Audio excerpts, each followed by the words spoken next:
I'm good. It's great to finally meet you. Can I call you Nigel? Nigel, yes. Yes. And how do I pronounce your name? Chico. Yes, it's a difficult one. It's uh, it's Timon. Ti- Timon. Okay, like Timon. Simon, but Timon. Okay. Yeah. It's like Simon starting with a T. Timon. Timon. I'm really thankful that you were willing to Good. take part in the interview. Um, First of all, when I was doing my research, I couldn't find an awful lot uh, about you, and certainly no interviews about your company. How come there's so Sure. little interviews available? Well, I don't. I don't kind of push myself. I try and push the Belbin brand is what I try and do because we're a team organisation. It's not about individuals. Hmm. It's about, I mean, Meredith has, of course, because he wrote the books and he's a well-known guru on team role. But as far as company is concerned, we're a team company, and Yeah, that's the image we want to give. So it's nothing about me; it's about what we stand for, really. I see. But this book, where we are going to talk about, is really foundational. So I would have expected at least two or three more interviews with your dad. But I found one where you interview him for about 5 minutes, and that's it. So Oh, let's, right, it wasn't a video art film. yeah, that was a long time ago. So God is let's, perfect. yeah, Yeah. let's talk about the goal of the interview. I'm an educator, and I'm always looking for ways to improve education. That's the reason I'm interviewing many people from around the globe to see how we can make education a better place for everybody. And I think the Belbin team roles Yeah. have a role to play. I think they can add greatly to better education. So that's the reason why I approached you. So let's talk about the Belbin team rules and in about education in particular. Um, so first of all, before we start, me and my viewers would like to know a little bit about you. Because when I scroll your website, it's just one or two lines which say you founded the company in 1987, and that's about it. So, who is Nigel Belbin in a nutshell? Okay, well, let me tell you a little bit at the beginning. I was brought up in Cambridge. Both my parents were psychologists, industrial psychologists. And in my young days, I was helped a bit with marking of tests like the 16PF and the Watson Glaser critical thinking and a few things like that. So I was lugged around and even to be a guinea pig on some of Meredith's own tests, Mm. like the personal preference questionnaire, to see how it goes. So I got roped in a little bit. And I joined him in 1987. I said joined him. We set up Belbin, the company, and he had just at the time come out of something which my mother had just died, and he worked with her for something called the Industrial Training Research Unit, which was used to be government kind of owned and ran about retraining older workers. And at that time, he was doing a little bit of testing, writing reports for companies like ICI, Cadbury Schweppes, Sun Alliance, and this is people for jobs, about some of the characteristics they had. And Team Roles, the book management teams, had just come out after research at Henley. And we looked at people in terms of team roles, not in terms of just what their academic qualifications were, their experience was, which we call eligibility, but more about their suitability. What kind of personal attributes did they have? What could they bring to the company? What kind of behaviour patterns did they Mhm. have? And linked up with team roles. And not only did they have certain team roles, or did they not have certain team roles, but are they likely to be a good example of the type? So would they play that well, that team role? And what we kind of wrote up is strong points, weak points, check at interview, placement notes, and gave advice. We didn't choose the people, it was for the managers to choose the people. We just gave a bit of information.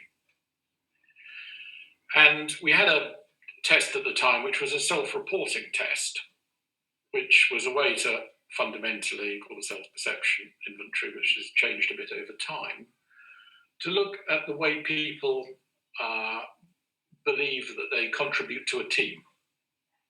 and we used that, and we used some other psychometrics to cross-validate. Really, were they the team roles that they said they thought they were? And that was my kind of introduction to the organisation, and that we started doing privately. And me and Meredith and one programmer, when programmers were coming out in 1987, we set up a little computer program that one could say it's not a case of no one is a team role. Mm-hmm.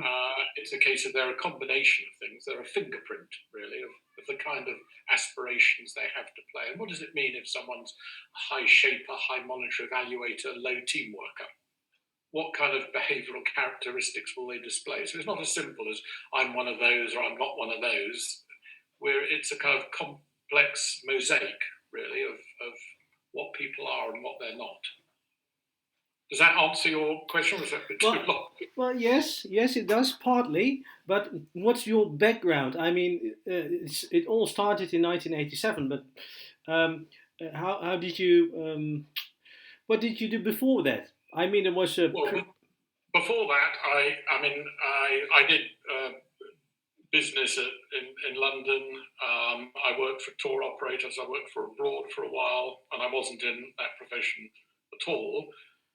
So it was only 1987 that I came back and I thought, well, there's an opportunity here. Yeah. I sort of really was the commercial arm for Meredith's psychology arm. I see what you mean.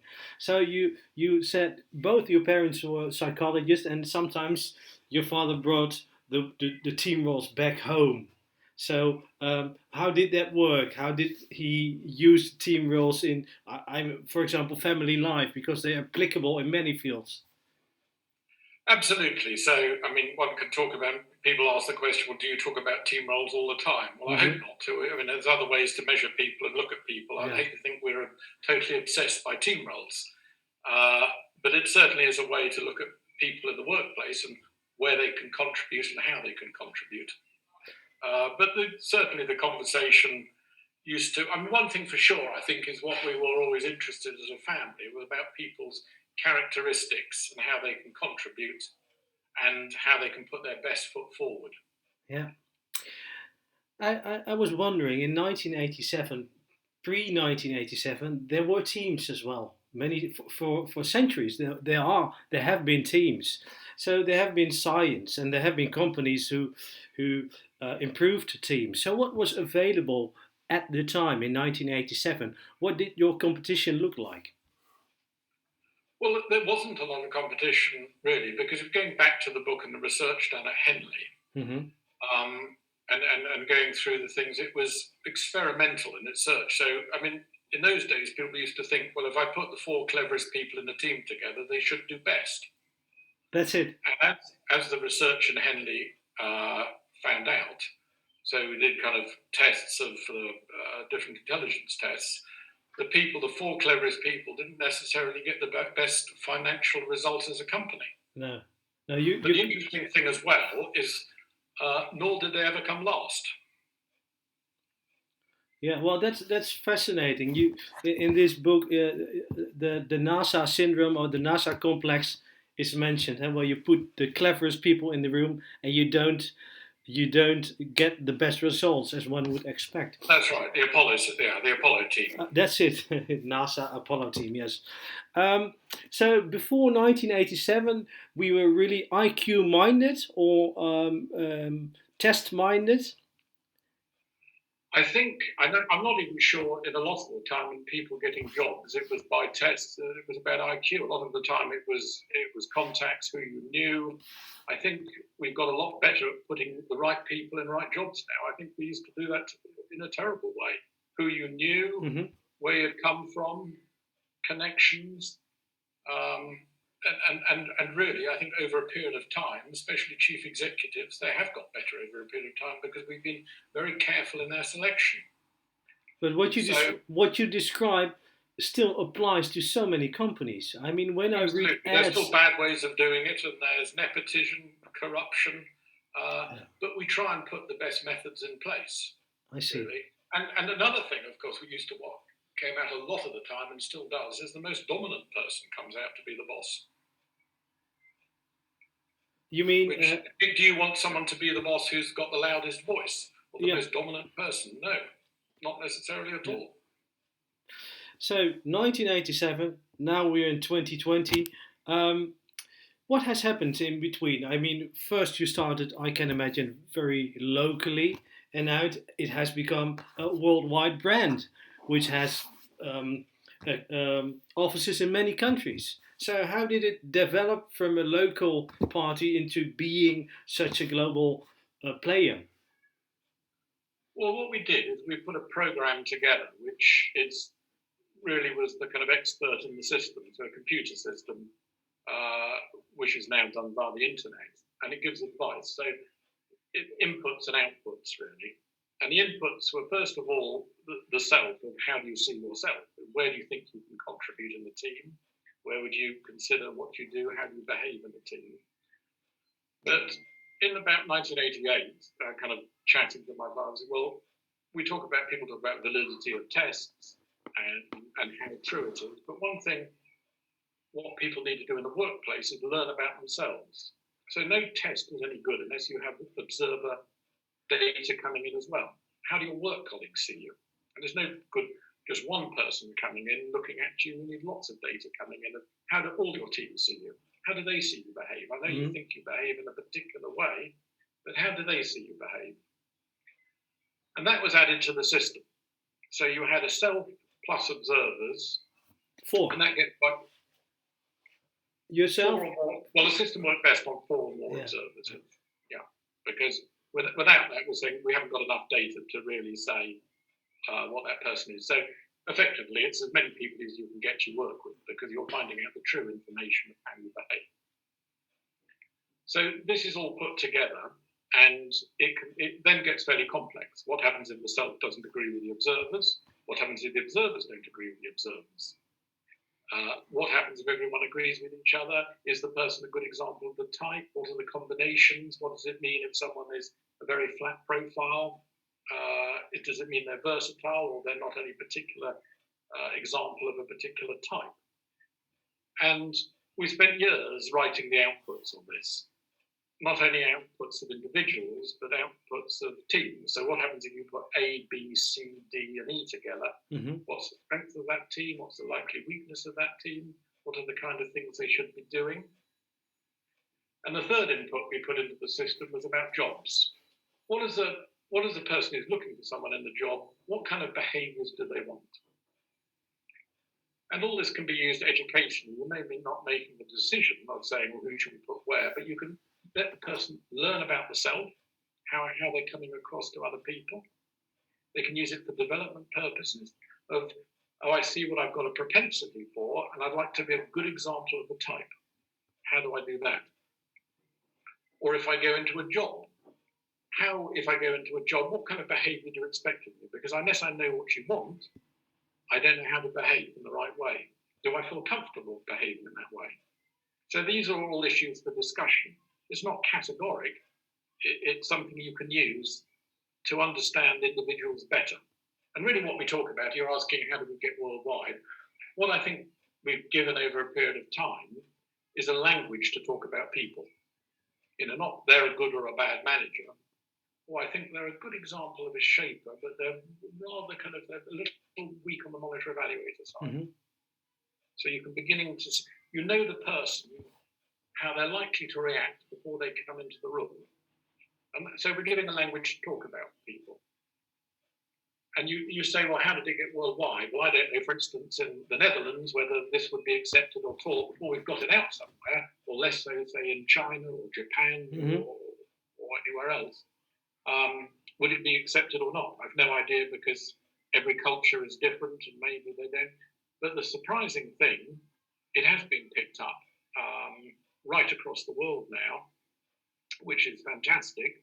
But it's not for us to say, is it great? It's for those people to say, is it applicable in our culture? Mm-hmm. Do we like it? Can we use it? And luckily for us, they can. And there's no bigger user now. Our biggest distributor in the world in the last 2 years is, funny enough, is China, which is amazing.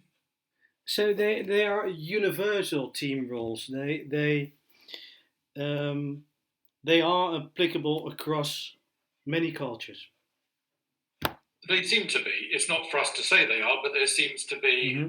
That's what seems to be happening, and it's a language that seems to be applicable of anyone in the world in a job. Because I think what one of the fundamental things about team roles is not a personality type. If you go back to the research done at Henley, what team roles are about, it's a cluster of behaviour that's needed in the workplace. And if you can behave in that particular way, you can be useful to your colleagues. And that we're trying to push. So it's that cluster of behaviour that may be needed at certain times in the workplace. Yeah, I think one of the most important messages when we talk about Belbin team roles that um, uh, a growth mindset is very important. Instead of it's not a fixed role, and Absolutely. I think Absolutely. Yeah. where people go wrong is defining themselves as a monitor, evaluator, Exactly. or a shaper. Exactly. So I think Absolutely. it's the role of, let's say, a team leader to always check if we don't suffer from fixed mindsets. Absolutely. Over labeling people. Yeah. Yeah.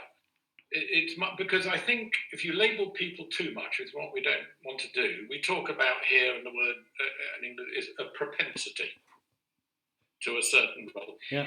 If you are someone who is introvert, you're not particularly anxious, and you're fairly submissive, it would be hard for you to play a shaper role. Equally, if you're not a very kind of bold social extrovert, it would be difficult for you to play a resource investigator Mm-hmm. role. It doesn't mean categorically you can't. It'd be more difficult and maybe less suitable. If you're someone who's got great creative disposition, you maybe have the potential to be a great plant. Well, that's fascinating. The psychometrics behind it. What there were a couple of psychometric tests are still that are done when you want to define um, a person, and what kind of theories lay behind these um, psychometric tests. For example, the Rexler intelligence test is a really big one, and when we talk about the Whisk test or the Raven scale, everybody knows what we're talking about. But could you elaborate a bit more about the psychometrics behind the whole Belbin principles? Okay. Well, I think one of the things is a good thing to look at is actually in the book, which is Meredith's 1991 book, Team Roles at Work. Because within that book, there's a chapter really on this, and it's really kind of what define team roles, really. And there's a slide on this. And if you're kind of looking at a team role, what makes your team role, it's not personality that purely defines your team role. It could be linked up with your values. It could be linked up with other people who are around in the room at the same time, or motivations. So there's different factors that come in besides. So we can't just look at psychometrics, which is the only thing that brings team roles to the fore, really. It isn't just personality. So personality is a component of your behaviour, but it's not the only thing that makes up your behaviour. Past experience, for instance. You behaved in that way before and it didn't work. You learned to behave in a different way. Yeah. Well, that's fascinating. 2 months ago, I talked to Harvard professor Robert Rosenthal, and he designed the so-called Pygmalion effect. It's all about expectations one has of another. And he says, well, even if you know a certain principle, it doesn't mean you know how to apply it. And I think the same goes for team roles. It's really easy to memorize 9 team roles, but that doesn't do the trick. That doesn't do the job. So where do we start? Where do you start if you want to apply these team roles in your own teaching practice? Or Sure. Well, I know you've got a question you said you're going to ask about young people because we have something called Get Set. I think we've got to look at kind of differentiate between younger people and older people, because younger people, and you talk about development, and that's what we're trying to do, and maybe you as a teacher or something, you want to develop people.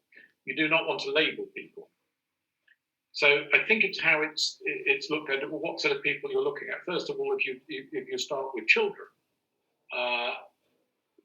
you can't categorize what they are. It'd be a very bad thing to do to over-categorize them and begin, you're one of those, and they're still developing. It will of course result in a fixed mindset. Absolutely.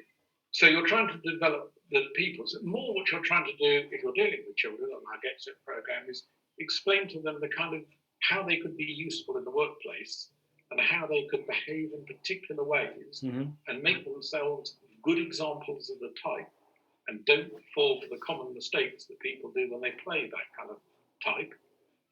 Then they can be extremely useful to other people. They can announce themselves, or they can say, do you know, I love to take that role on. I'm really comfortable taking that role. So if you've got anything for me, I'd be only happy to do that.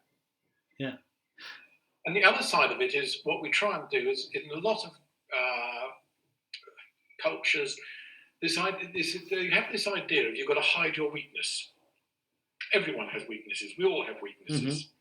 But at work, we try and hide them because we think it does personal damage to ourselves. I can't admit I've got any weaknesses. No, I'm good at that as well. I'm marvellous. This is just ego, really. If you can actually say, I'm not so good at this, look, I'm quite good at these things, and I really enjoy playing these roles, but I find I'm not so hot at this. And you could say to me, look, Nigel, I've noticed that actually, and it doesn't really matter. That's not what I brought you here to do. It's a great way. It's a great way to nurture a growth mindset.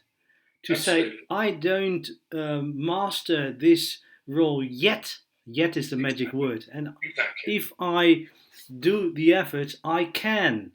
Yeah. So that's a nice approach. And the Get Set you talked about aims at 14-year-olds till 19-year-olds, right? Yes, we don't like to do it too young, but as they're beginning to kind of think about work things and their behaviours and the kind of things that they'd be suited to, they learn about what's needed in the workplace and a little bit about themselves as well. And it doesn't really matter if you're the quietest member of class. There's lots of opportunities for you. And you've got, and our roles are broken up into three types: cerebral roles, the thinking roles, the social roles, and the task-related roles. So maybe you're not a very task-related person, but you're a very cerebral person, and vice versa. But there may be one particular thing. Doesn't matter. You've got a fingerprint, and you can improve it. And even the ones you're not so good at, you can have a coping mechanism how to deal with it. But you can talk. It gives you that language to talk about people and work. So when was it first introduced into education, and what were the results?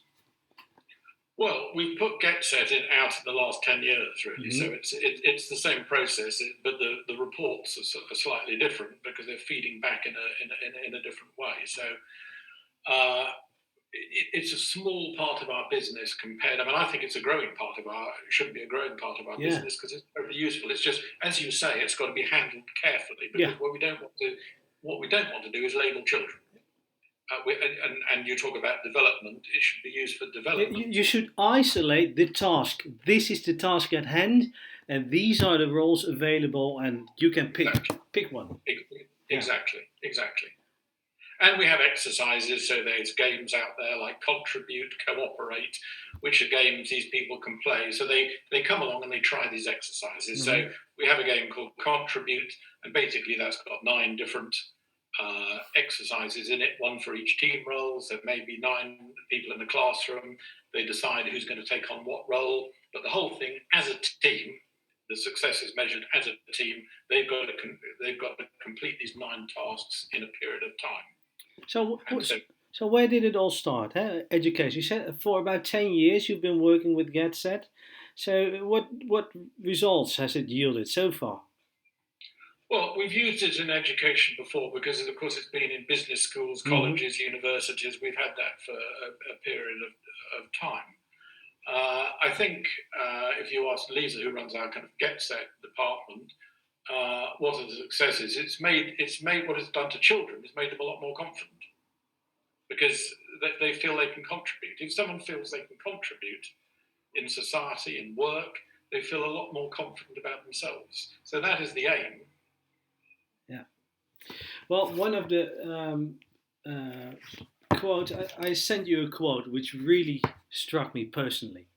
Your father wrote on page 18 of this book was a possible answer lies, and we were talking about why um, IQ and why test scores um, don't say don't give all the answers. And we were, Yeah, I think it was in combination with the Apollo teams, or but the quote is a possible politics. Yeah, answer lies in the very pressures that our educational system and members exert on clever people. Those who at school are top of the class or who have it within their reach are continually being judged in terms of their scholastic preeminence. To come second is to fail.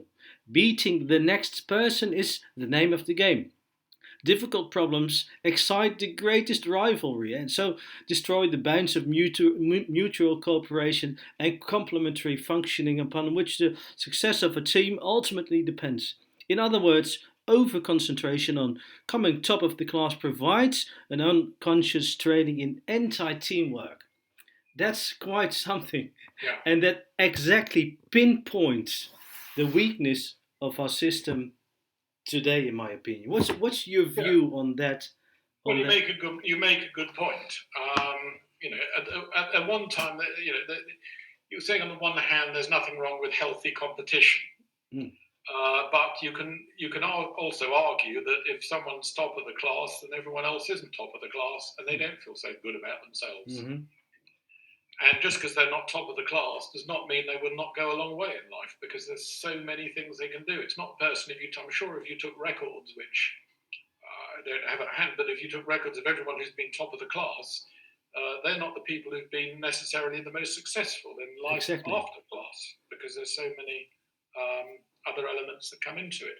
So I think, I mean, my personal view is to compete is good, but one shouldn't compete uh, with in mind of putting other people down, especially if you're a team. If you think of football, for instance, you don't. If you're as a footballer thinking I'm going to go there and I'm going to score more goals than the rest of my teammates, you're playing football in the wrong way. Because if it's appropriate to pass the ball so your teammate can score the goal, then that is what you should do.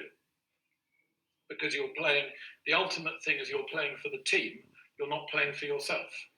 And I think to do well in life, and organisations categorically want team players.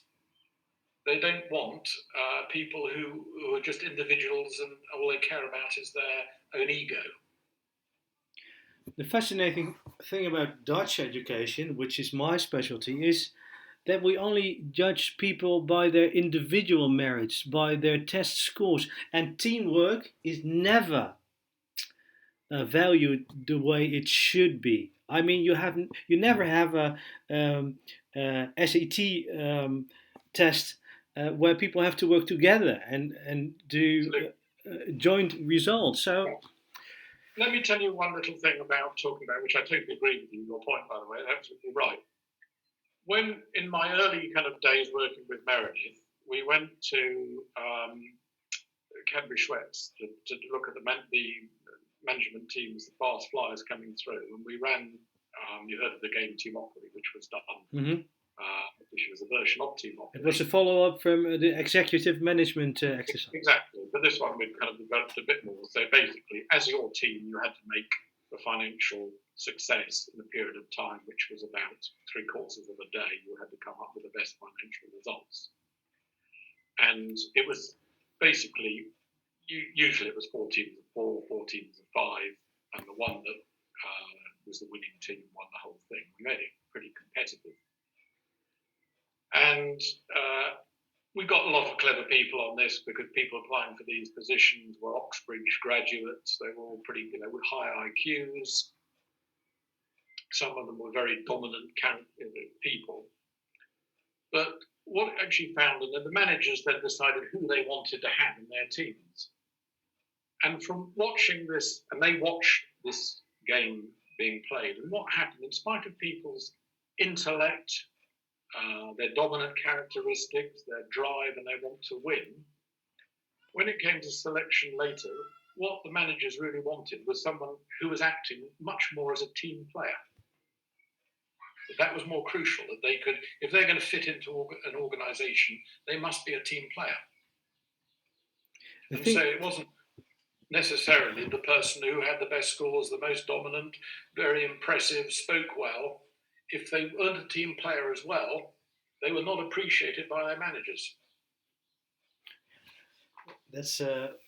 That's typical. The thing is, when we have, for example, vacancies, and you see the requirements, they always say we want team players and we want analytical people. But somehow, it's very hard to prove you're a team player. How do you prove you're a team player without being in the team? So, well, you've got to have, like we did then. It was an assessment centre really, where people's natural behaviours came to the fore. In the excitement of the moment, they let their natural behaviours come to the fore, and you could see they were or they were not team players. If you give pressure, always if you give pressure to people at a certain time, you get the real self coming through. Mm-hmm. And at that point, you can see if someone's a team player or not. I agree, you can't do it from a piece of paper. No, because by someone simply saying, I am a team player, doesn't mean anything. No, because when you go to a job application, there's two people sitting in front of you asking questions, and that's it most of the time. Yeah, absolutely, yeah, and you're on your best behaviour. Yes, we just don't have the time to assess whether people are team players. That's right. It's just, and that makes it so difficult, I suppose, to design the perfect team, because we want the perfect team. We want all the 9 Belbin team roles, but we just don't want to waste any time assessing whether people possess all these.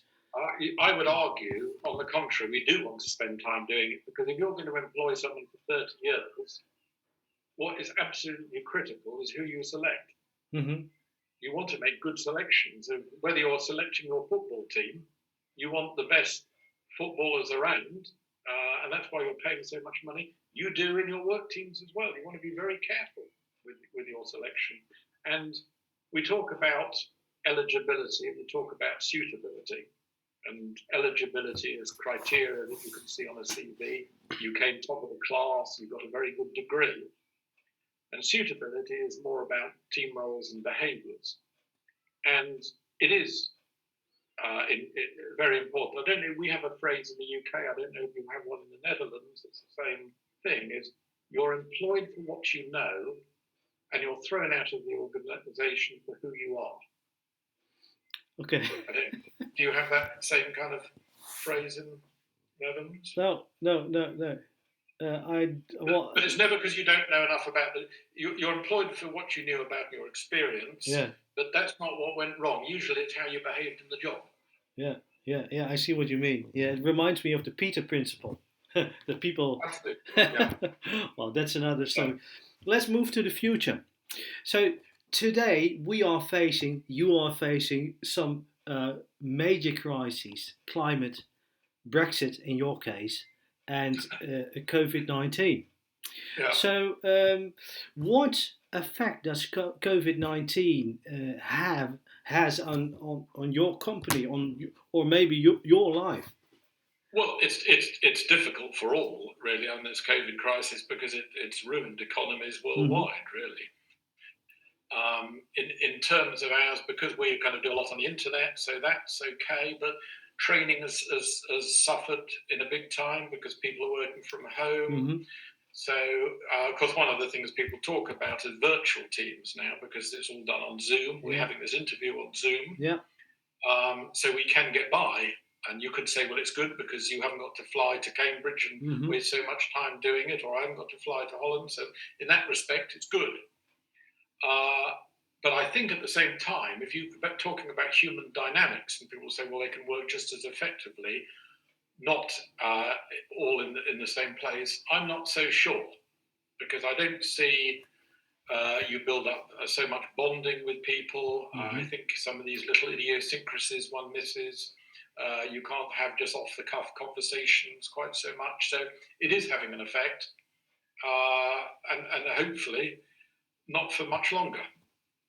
And on your company, especially.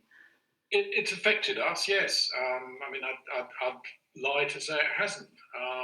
We'll survive and we'll be there in the future. So I'm not really worried about the short term. I'm worried about the long term. And what I would like, and as I get older, and the company will always exist without me or Meredith, who's now 94. But what we'd like is for the principles to remain. What we want to offer is an organisation that's got the ability to talk about people in the workplace and what they can offer, and without damaging their ego, and see where they can be useful. So, I mean, COVID is a short term problem. And for us, as much as lots of people, and the people I feel sorry for are the young, actually, the kids, because their education, because those are the people I think we should be interested in. Yeah, I totally agree. So, what about UK has left the European Union, and the reason I think because they don't want Brussels to tell them what to do and what to spend their money on. Yes, that's true. That's my very short analysis of a very big problem. How could the team roles have helped in the bilateral, in the European process? Because I see a big guy, a big leader, maybe a coordinator called Brussels, and the member states. You think this model is applicable on a European level as well? I think so. I think we could have learned some things about it. I mean, I think, was it necessary for us to Brexit? Personally, I'm not a Brexiteer and I didn't vote for Brexit. Mm-hmm. But half the country did. And they say, well, it was pretty split, really. It's no, we voted for Brexit. We just voted for Brexit. Um, I can see people's issues in terms of they wanted independence and independent thinking. They didn't want to be told Mm-hmm. from Brussels what to do, and they don't probably in the Netherlands either. But the point, one's got to weigh things up of, are there more pros than cons of being in it? And one thing for sure is we live in a global world with global problems, and we should all be acting together as a union, and we've got a lot more strength that way than kind of trying to be very independent, fighting our own battles. One of my last questions is I wanted to ask it previously, but now I remember the question. When you talk about the team roles were defined with a real physical team, and now teams are being redefined as we speak into digital teams, where what you mentioned, where you miss the social interaction, the non-verbal communication. For example, when you're having a meeting, you don't know whether people are just reading a book on their phone. So many cues you're missing. Exactly. So, is it time for Belbin as well to do the research and redefine online teams? Or do you still apply the same 9 roles the same way as you always used to? Well, I would argue that what people want in the workplace are these clusters of behaviour. Mm-hmm. And they haven't changed just because the environment's changed. These behaviours are still needed. You want creativity, you want logical thought, you want action, you want doing task-related things, you want perfection. You need people who make contacts with other people. All these are still required. So I think just because the environment has temporarily changed a bit, I don't think that makes any difference to team roles. I mean, to me, team roles are there. The principles will always be there, Mm-hmm. although it's not for me to say, or our organisation to say. It's for other people to say, look, I find it useful, I find it helpful. And luckily for us, they do. So you just mentioned your father is 94 years old. That's quite an age. So in what way is he still involved in the company? Well, he comes into the office. He's 94.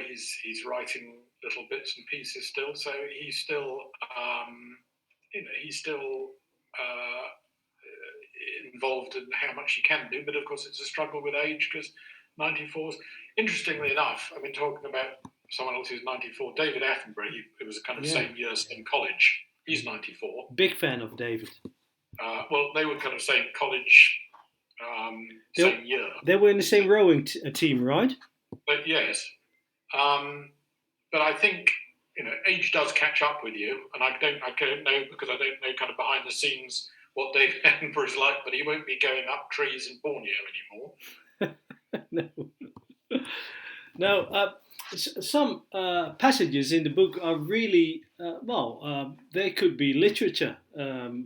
And somewhere I read that he really likes Dickens and the great writers. And when I read some chapters, he has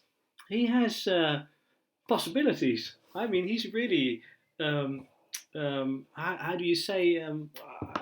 How do I put this into words? He could be a writer. I mean, a novelist. Well, he had a good way of expressing things, really. And I think I always have this joke with my father about my father was a plant, and people say, "Well, what team role is your father?" And I say a plant, and they say, "What's his second role?" And I say a plant. And we have that little joke that he invented team roles to find people with the other roles to which he didn't have. And we have a little joke about that. But in many ways, that's a good thing, because what it shows people is you don't have to be good at everything in life. You've just got to put your contribution in, and you're appreciated for it. And I think where one makes a mistake is one takes things which are not appropriate. One takes things on board which are not appropriate for you to play. And then that's where problems start arising. And I think one has to look at the situation and adjust to the situation at the time. And maybe it's not the right occasion to put on this hat. Well, one's got to do what's appropriate. What you just said there applies to education so much. You don't have to be good at everything. That's such an important message. But yet in school, when you suck at mathematics or suck at French, they will still push you to do it, because that's just the way we do education. I think the strength of the Belbin team roles is do what you're good at. You don't have to be good at every team role, and that's an excellent example, I think, for education. If we were just able to see the strengths and weaknesses of pupils and to be willing to capitalize on them, that would be so great. Couldn't agree more. So my last two questions is the future of Belbin. I was wondering, are there any projects and books coming on? And the last question, who inspires you? What inspires you? And who do you recommend me to interview next? Well, that's a good question. What I believe in is diversity. So I think if you're kind of doing this type of thing, you're interviewing me, and you said you've done Covey as well. I think it's good to get a balance and diversity of all different opinions. It doesn't mean whether one agrees with a certain test or certain people. It's good to get the whole balance of views, and because what you're kind of looking at is how can people function well in the workplace and what makes people. And I think if you get a good balance of that, so the whole spectrum, I would say. People sometimes ask, well, which tests do you like and which tests don't I like? And it's not for us to blow our own trumpet. You've got to work out which ones you like and which you don't like. And I think by doing the series of interviews, people can decide for themselves what they like and what they don't like, and where it holds in their value system. Yeah. Sorry, what was the other question as well you asked? Well, the future of Belbin. Future of Belbin. Oh yes, the future of Belbin. Yeah. Well, I think in terms of will we go into another thing? We're known for team roles. That's what we are. Yes, we kind of come out with a few little bits and pieces, but we'll always be known for team roles. That's our legacy. Everyone has a legacy, and that's certainly Meredith's legacy, the organisation's legacy, and we'll be known for team roles. What we do in development, so by March, we're doing our 8th generation of the software, which are new reports, new inputs, new outputs. We're doing new courses on terms of making yourself good examples of the type and how to make yourself a good example of the type. So development courses, really. Courses in teams, building more effective teams.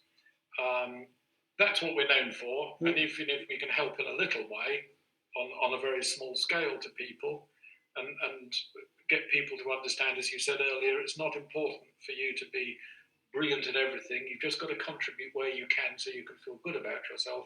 And what's more important, it's good to know about other people in the team, where they come from, how they can contribute, and so you understand each other.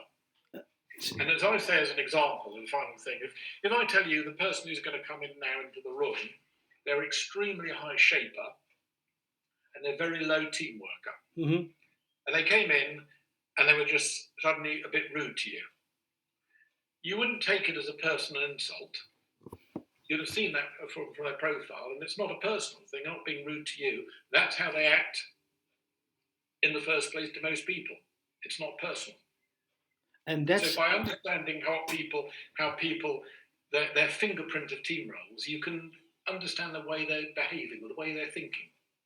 Well, that's another aspect of education that's so important, and that's why I keep emphasizing the importance of these team roles for education.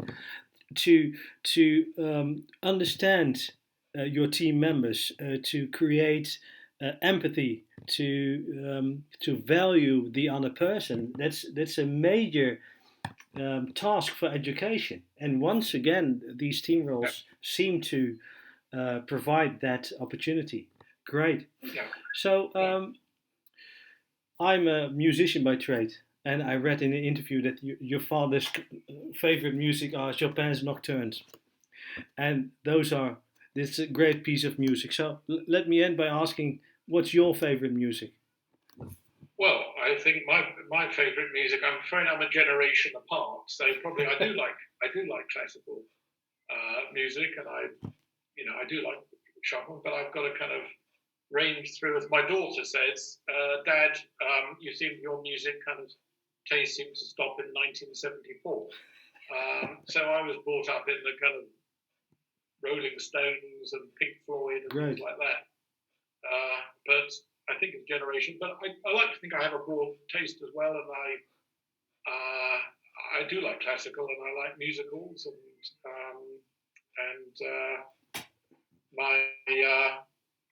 my niece actually is a composer. Rebecca Dale is her name. And she's just done a requiem for my sister and her mother, and that to me was a very moving piece of music. Nice. Well, just one practical thing. I'm a teacher. I want to apply these team roles in classroom, in my teaching practice. Where do I start? Where do I go? Where can my readers go and my viewers go to get started? Well, first of all, they can go on our website. If you're doing things in class, go and use GetSet. It's out in most languages now. We've got a distributor in each country. You can implement it. The teachers themselves can put in. We facilitate people to put it in themselves. And I think it's important to do it in the right way because, as you said earlier, I hate people getting it the wrong way.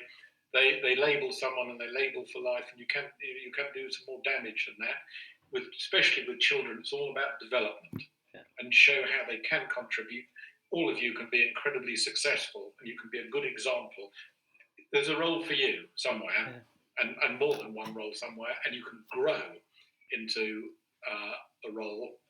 And the role is simply about being useful in the workplace. So it's not a personality definition. We just have to go to www.belbin. They go to www.belbin.com or just type in Belbin. Luckily, there aren't many Belbins in the world, so we come up top on that. Our name wasn't Smith or something. So you go into Belbin, go into the relevant country, and you can see and you can implement that in your organisation. And I think it is extremely useful for everybody. I don't know why everyone doesn't find out about themselves. And especially this idea of it's not about the self doing tests on the self, it's finding out about yourself from your colleagues as well, how you're acting, how you're behaving. Nigel Belbin, I want to thank you very much. You were really generous with your time. I'm going to spread the word, the message here in the Netherlands. I'm really fond of the work you do, and please send my regards to your father. Thank you very much. I will indeed, and all the best to you. Nice to speak. It was a pleasure. Bye-bye. Bye.